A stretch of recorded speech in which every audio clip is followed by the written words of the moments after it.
الحمد لله رب العالمين، الصلاة والسلام على خاتم النبيين وعلى آله وصحبه أجمعين، أما بعد فأعوذ بالله من الشيطان الرجيم، بسم الله الرحمن الرحيم. قال الله تعالى في سورة النساء: ما يفعل الله بعذابكم إن شكرتم وآمنتم وَكَانَ اللَّهُ شَاكِرًا عَلِيمًا۔ ترجمہ: اگر تم خدا کے شکر گزار رہو اور اس پر ایمان لے آؤ تو خدا تم کو عذاب دے کر کیا کرے گا، اور خدا تو قدر شناس اور دانا ہے۔ اللہ سبحانہ و تعالی کی ذات معاذ اللہ کوئی ایذا پسندانہ یا سیڈسٹ ہستی نہیں ہے کہ لوگوں کو دکھ پہنچا کر اس کو خوشی ہو۔ اس طرح کا رویہ تو پرورٹڈ قسم کے جو انسان ہوتے ہیں ان کا ہوتا ہے، جن کی شخصیتیں مسخ ہو چکی ہوتی ہیں، جو دوسروں کو تکلیف میں دیکھتے ہیں تو خوش ہوتے ہیں، دوسروں کو تکلیف اور کوفت پہنچا کر انہیں راحت حاصل ہوتی ہے، لیکن اللہ سبحانہ و تعالیٰ تو ہرگز ایسا نہیں۔ اسی لیے فرمایا کہ اللہ تعالیٰ تمہیں عذاب دے کر تم سے کیا لے گا، اگر تم شکر اور ایمانداری کی روش اختیار کرو تو اللہ سبحانہ و تعالیٰ بہت ہی قدردانی فرمانے والا اور ہر شے کا علم رکھنے والا ہے۔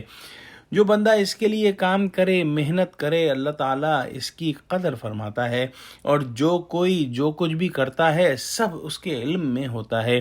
انسان کا کوئی رویہ ایسا نہیں جو اللہ سبحانہ و تعالیٰ کے یہاں ان اکاؤنٹڈ رہ جائے اور اسے اس کا اجر نہ مل سکے۔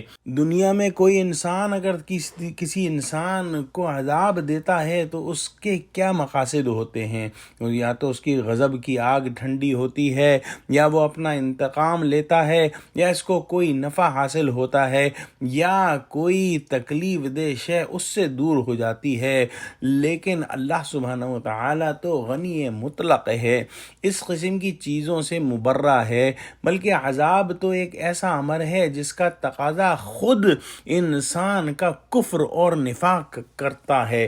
اگر انسان نفاق سے بچ جائے اور دنیا میں ایمان اور شکر کے ذریعے اپنے آپ کو پاک و صاف کر لے تو عذاب سے بچ جائے گا اور سلامتی پا لے گا، ورنہ دائمی ہلاکت اور عذاب ہے جس سے کوئی چھٹکارا نہیں دلا سکتا۔ ایک بات بہت اہم ہے کہ شکر کا مفہوم سمجھ لیا جائے۔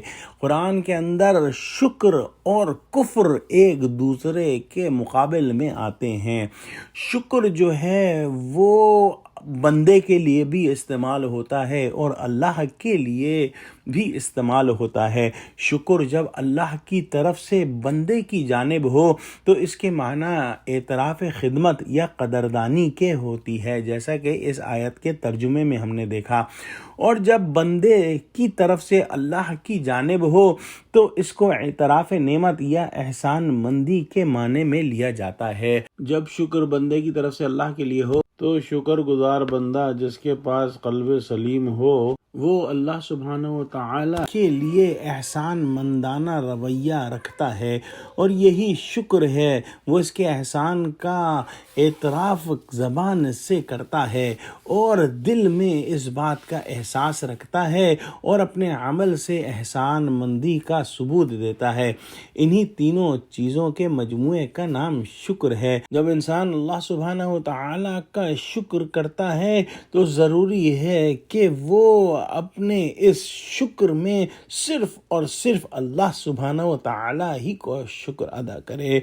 وہ جو ہے اس نعمت کے اندر کسی کا حصہ نہ بنائے، کسی کو حصے دار نہ بنائے، اور اپنے دل کے اندر اللہ کی محبت اور وفاداری کا جذبہ لبریز کرے، اور اس اللہ کے مخالفوں سے محبت و اخلاص و وفاداری کا ذرہ برابر تعلق نہ رکھے، اور آخر میں وہ اللہ سبحانہ و تعالیٰ کا مطیع و فرما بردار ہو اور اس کی دی ہوئی نعمتوں کو اس کے منشا کے خلاف استعمال نہ کرے۔ الحمدللہ آج ہمارے 5 پارے پورے ہو گئے۔ دعا کرتے ہیں کہ اللہ سبحانہ و تعالیٰ ہم کو قرآن کا فہم عطا فرما اور ہم کو اپنے شکر گزار بندوں میں لکھ لے۔ آمین۔ وآخر دعوانا الحمدللہ رب العالمین۔ السلام علیکم ورحمۃ اللہ وبرکاتہ۔